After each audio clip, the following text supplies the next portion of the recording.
Bien, bonjour, bienvenue à vous tous et toutes. Alors, je me présente, Liliane Otis, je suis conseillère pédagogique à la commission scolaire Marguerite Bourgeois. Je m'occupe de 2 dossiers, le programme d'insertion professionnelle et l'encadrement des stagiaires. Alors, je suis orthopédagogue de formation, j'ai enseigné pendant plus de 25 ans, autant en classe spéciale qu'en dénombrement flottant, au régulier aussi, puis j'occupe le poste à la commission depuis octobre 2012. Les objectifs de la formation, je voulais mettre en contexte en fait l'objet de la présentation d'aujourd'hui dans le cadre de notre programme et on va présenter un des 3 volets de la gestion de classe qu'on présente à la commission scolaire Marguerite Bourgeois. Alors, vous pouvez prendre connaissance de notre programme. Alors, à la commission scolaire Marguerite Bourgeois, le programme d'insertion est quand même en vigueur depuis 2003. C'est un programme, en fait, qui est en constante évolution. Alors, c'est un programme qui s'adresse principalement, exclusivement, en fait, aux étudiants, aux enseignants, pardon, qui en sont à leur premier ou deuxième contrat. À titre d'exemple, cette année, et on se limite à 110 diades par année. Alors, 60% proviennent du primaire et 40% du secondaire. L'année prochaine, on espère intégrer davantage la formation professionnelle, puis, en fait, dépendamment des conditions du portrait des enseignants là, de la formation générale aux adultes, parce qu'on sait quand même qu'ils ont un petit peu plus d'années d'expérience que les enseignants qui se retrouvent à la formation professionnelle. Maintenant, parce que notre programme s'étale sur 2 ans, on est capable d'offrir 10 en fait, ateliers de formation, en plus de la rencontre d'accueil qui a lieu en septembre. En fait, la rencontre d'accueil, c'est un lieu d'échange, en fait, ici, entre les accompagnateurs et les accompagnés. Et tous les ateliers sont d'une durée d'une demi-journée, à l'exception de la première journée là, du programme en gestion de classe, qui est d'une journée. Les différentes thématiques, mais évidemment, ont été choisies pour répondre spécifiquement aux besoins des nouveaux enseignants. Et personnellement, à la commission scolaire Marguerite Bourgeois, le programme d'insertion professionnelle ne se supplante pas aux ressources éducatives. Donc, on est soucieux de cibler des thèmes, évidemment, là, qui vont rejoindre les préoccupations des nouveaux enseignants. Comme je disais, à la CSMB, on se supplante pas au service des ressources éducatives. Moi, je relève des ressources humaines.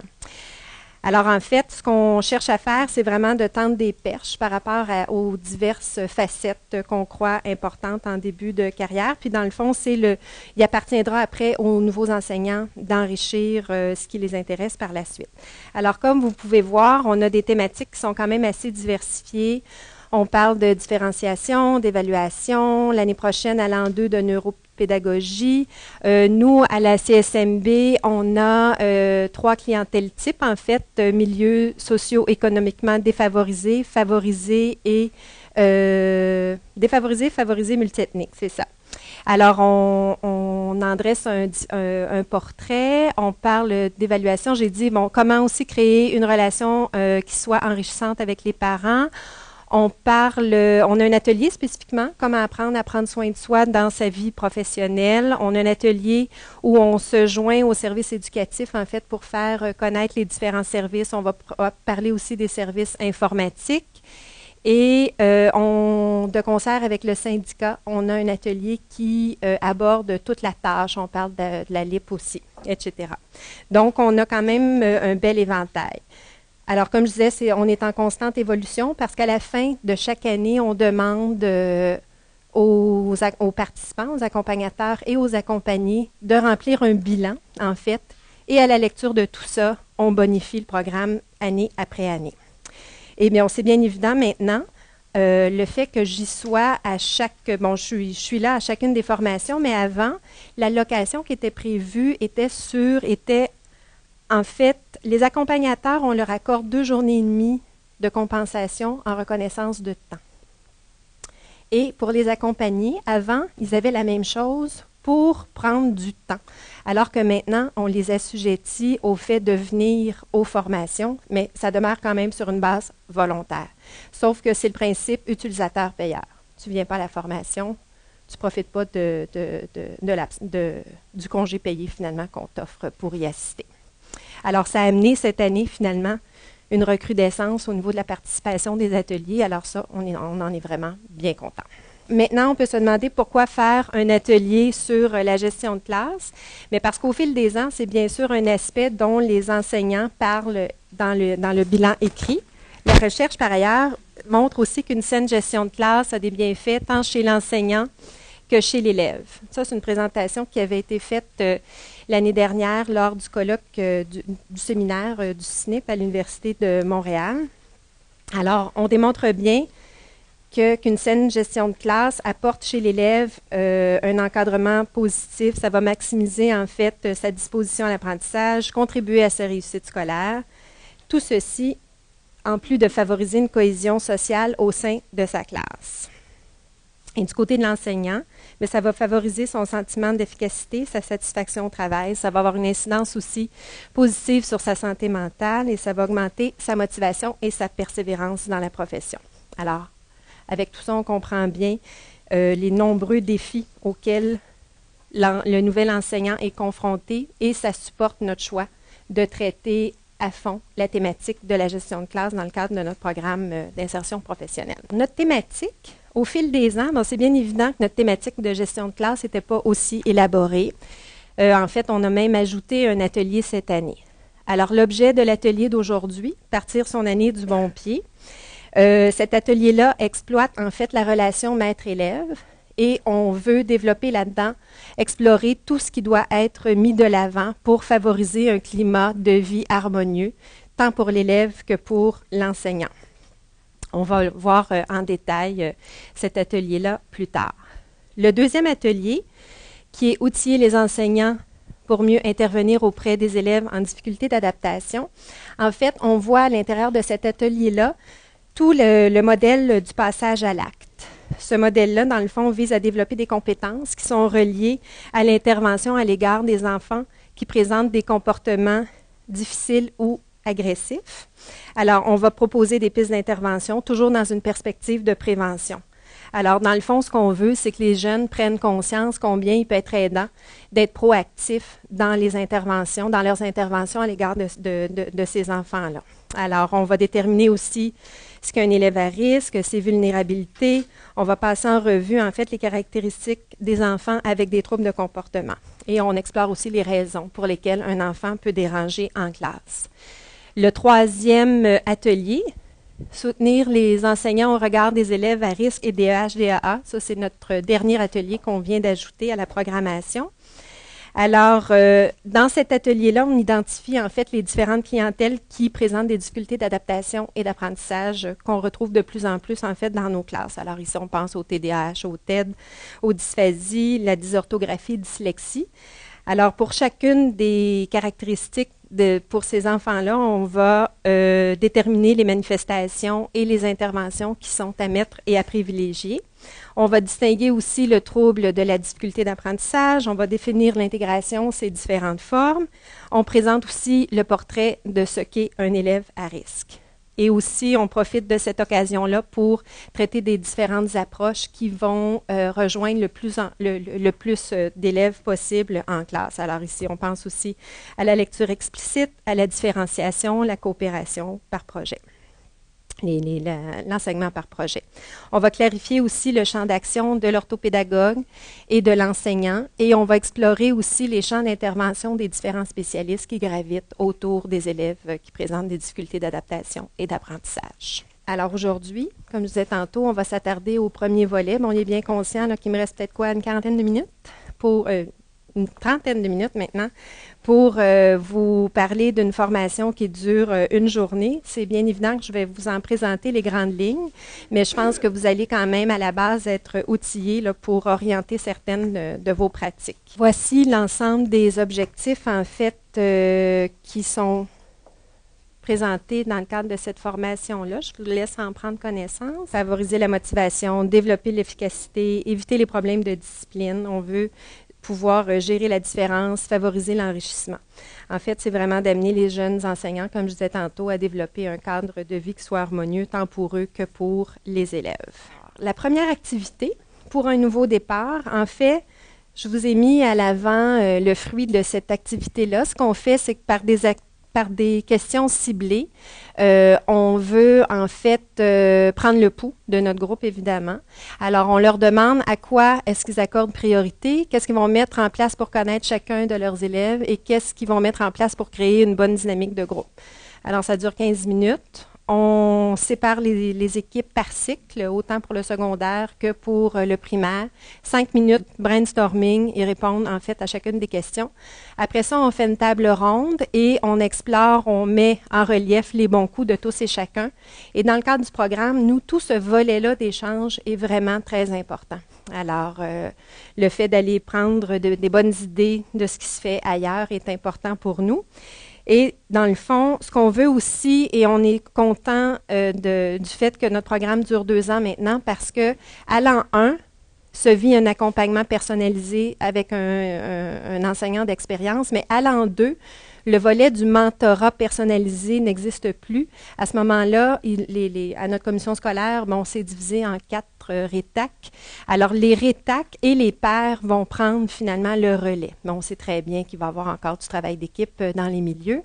Donc, le fait que les nouveaux enseignants reviennent formation après formation, mais ils se retrouvent et, dépendamment de la précarité de leur poste, bien évidemment, de leur contrat, on sait qu'ils vont être soumis au fait de se promener dans d'autres écoles. Donc, ça va favoriser le fait de rencontrer possiblement des visages familiers. Au préalable aussi, on demande aux participants à cet atelier-là de cibler en fait un élément dans le cadre du fonctionnement de leur classe qui est vraiment très aidant, qu'ils ont pu découvrir dans le cadre de leur stage, d'apporter. Donc, ça pourrait être un carton où sont décrits les règlements de classe.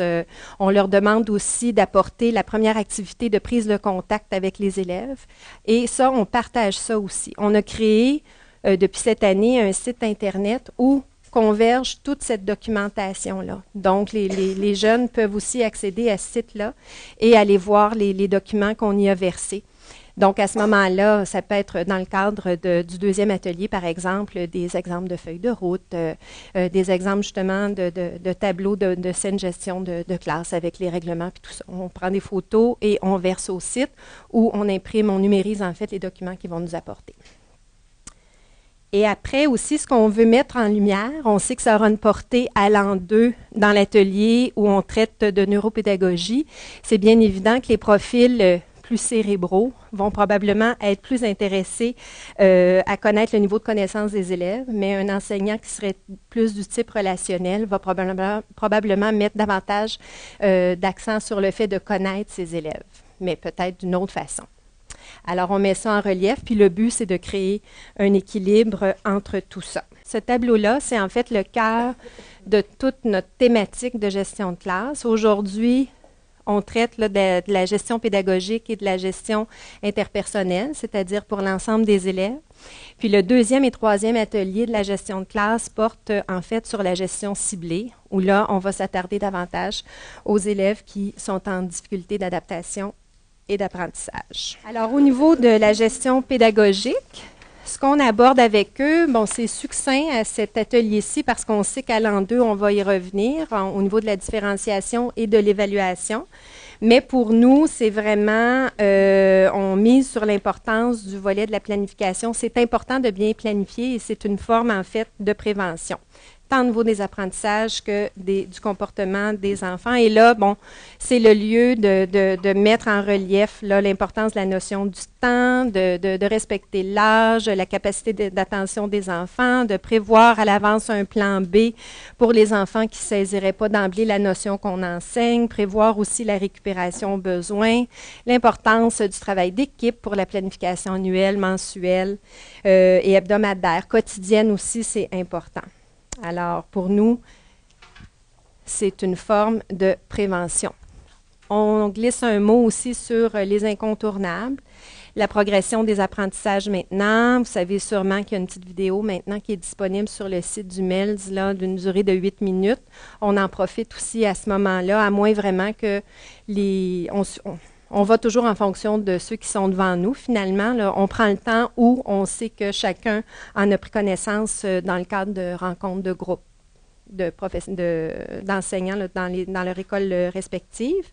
Alors, pour nous, c'est bien important. On glisse un mot aussi sur les maisons d'édition, matériel qui est très louable, on les félicite puis tout ça, mais on ne perd pas de vue que la base, ça demeure quand même les programmes du ministère en plus de la progression des apprentissages. Alors, on a cueilli, ça c'est une CP disciplinaire en français qui nous a apporté cet outil-là. Alors, on passe en fait en revue tous les aspects de l'évaluation des apprentissages. Alors, on parle de toute l'importance de conserver des traces en vue des rencontres de parents. Et tout ça est très aidant, particulièrement là, au niveau des enfants qui peuvent vivre différentes difficultés. J'ai oublié de mentionner par ailleurs que pour chacune des formations qu'on donne, et pour moi c'est une richesse du programme parce qu'on va chercher en fait des intervenants qui sont un peu spécialistes, qui sont spécialistes en fait dans leur champ d'expertise.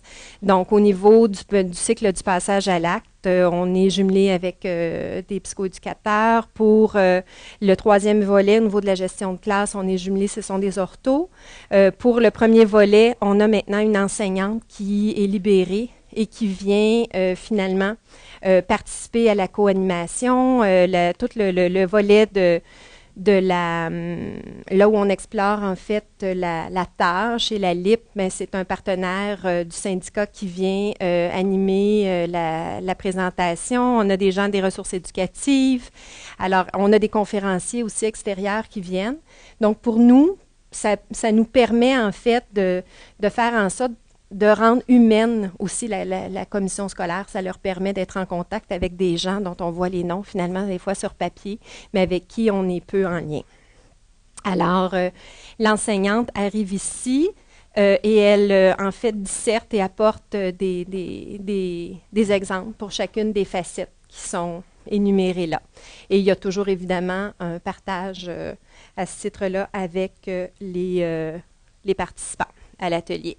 Après ça, on a un jeu de cartes où on va parler des techniques d'intervention. Les participants sont en équipe de 4 et on leur passe ces cartes de couleurs-là. En fait, il y a à peu près 25 techniques d'intervention et à chaque couleur correspond évidemment les réponses. Là. Donc, on en a 4 par couleur ou 4 ou 5 en fait, questions-réponses. Alors, en fait, pas questions-réponses, on nomme la technique et on en décrit les manifestations.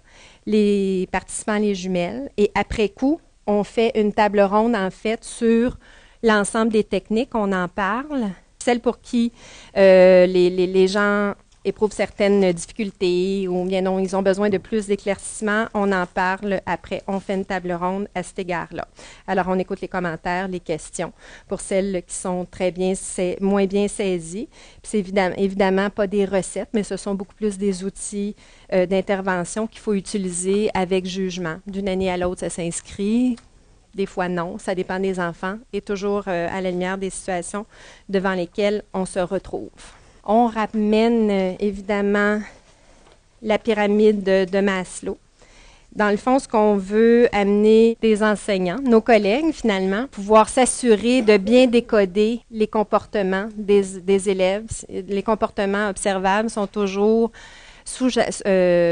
il y a toujours un besoin, en fait, qui est relié et on veut toujours, dans leurs interventions, en fait, qu'ils y soient sensibilisés.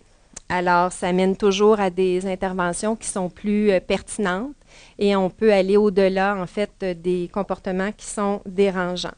Alors, dans le fond, pour mener à bien tout ça, on leur donne une feuille où, on parle de la classe de Madame Essoufflé. L'enseignante a un petit peu la broue dans le toupet. En fait, après coup, on en prend connaissance, on fait un exemple ensemble, on s'attarde à celui de Peter, qui est affairé plus à compter ses cartes de hockey. Il en fait une collection. Les joueurs de hockey le fascinent. Il est agité, curieux, se déplace rapidement, intervient souvent dans le groupe sans lever la main. Alors, l'enseignant est confronté en même temps à tout ça. Et bien, le jeune Peter, dans le fond, ce qu'on veut, c'est le rendre disponible à l'apprentissage. Et l'écart entre le comportement attendu et ce qu'on voit, c'est l'intervention. Alors, qu'est-ce qu'on peut faire, en fait, pour aider Peter à mieux écouter? Alors, on leur passe, en fait, cette feuille-là. Ils sont aussi en équipe et on leur demande les faits observables, ce qu'on veut, une habileté qu'on veut qu'ils développent pour, ça va leur servir évidemment lors des rencontres de parents. Le parent se sent moins menacé. Donc, on en profite là, pour passer là, toutes ces valeurs-là à l'intérieur des activités qu'on propose. Et on va cibler, on leur demande en fait d'explorer le besoin anticipé et l'intervention prévue. Donc, il compte ses cartes, il va se déplacer rapidement, il intervient sans lever la main. Bon, c'est sûrement relié à un besoin de plaisir, mais on leur dit en même temps, il faut toujours valider aussi, on ne peut pas toujours anticiper le besoin. C'est important de le valider auprès de l'enfant avec qui on est. Alors, en fonction de l'enfant du milieu, on adapte son intervention. Alors, une idée. Alors là, il nous propose des idées d'intervention, puis on en parle ensemble. C'est vraiment un échange d'idées à cet égard-là. Retirer ses cartes, mais en même temps lui permettre de les utiliser lors d'une période de jeu ou encore lui permettre de présenter aux amis son passe-temps préféré plus tard dans la journée. Alors, probablement plus aidant que de prendre les cartes puis les mettre dans son tiroir de bureau finalement, puis toi écoute, puis on passe à d'autres choses, puis tout ça. Donc, on essaie justement là, de les amener à être soucieux des besoins des élèves. Et l'enseignante qui participe à la co-animation, en fait, c'est vraiment le cœur de sa partie. En fait, tout ce que je viens de vous présenter dure à peu près une demi-journée. La demi-journée, dans l'après-midi, on va s'attarder à la boîte à outils, finalement. On va s'attarder au fait de connaître le profil de ses élèves. On parle des règles d'or en enseignement, l'importance des règles de classe, le tableau de gestion de classe, ses utilités, les systèmes d'émulation, le renforcement positif, les privilèges et conséquences, les privilèges pour les petits et grands. Gestion participative, moyens pour favoriser l'autonomie en classe, les tâches à déléguer, la coopération, le conseil de classe, l'attitude d'écoute, la technique de renforcement positif, utiliser les conséquences adéquatement, les exemples de gestes de réparation, certaines approches pédagogiques gagnantes. Pour le secondaire, on va parler du rôle du tuteur et de ses limites. Alors, on disserte autour de toutes ces facettes-là et on va verser à notre site d'équipe des idées concrètes, là, en fait, qui peuvent aider les jeunes à bien voguer à l'intérieur de la classe. Alors, je vous montre ici un exemple. Alors, pour chacune des facettes, on a une diapositive où on disserte sur l'élément vedette. Alors, quelques règles d'or en enseignement. Il faut affirmer son leadership. Là, l'enseignante, finalement, commente chacune des facettes en joignant à tout ça des exemples. Toujours être constant, juste dans ses interventions, établir une routine. Alors là, on va afficher une routine, tant pour le secondaire, à quoi ça ressemble, primaire, premier cycle, troisième cycle, des choses au niveau du secondaire.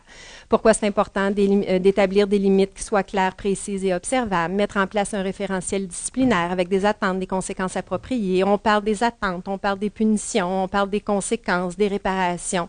On va donner des listes d'idées pour les âges, tout âge finalement. Qu'est-ce qui est abordable pour le premier cycle, le troisième cycle et le secondaire? Toujours assumer un encadrement sécuritaire. Alors là, on va parler aussi du code de vie, l'importance d'en prendre connaissance, avoir une attitude face à l'école. Dans le fond, ce qui part de nous aussi donne une influence sur ce qui est perceptible, en fait, pour les élèves. Là, pour le secondaire, l'importance de connaître le profil de ses élèves. Donc, consulter le dossier de l'élève, faire le suivi approprié, établir un portrait au niveau des connaissances, des compétences des élèves. Alors, est-ce que s'interroger le plan d'intervention qui, finalement, a ça sous sa garde? Alors, on s'informe. Est-ce que c'est un élève à risque? On va s'informer auprès des collègues. Présente-t-il une difficulté d'adaptation particulière? Alors, on s'attarde à toutes ces informations qui sont pertinentes. Et on collige au dossier finalement. Alors ça, c'est un exemple de diapo qu'on va présenter. Et là, l'enseignante, finalement, disserte autour de tout ça. Il y a toujours une table, les interventions qui sont bien accueillies. Évidemment, on sait très bien que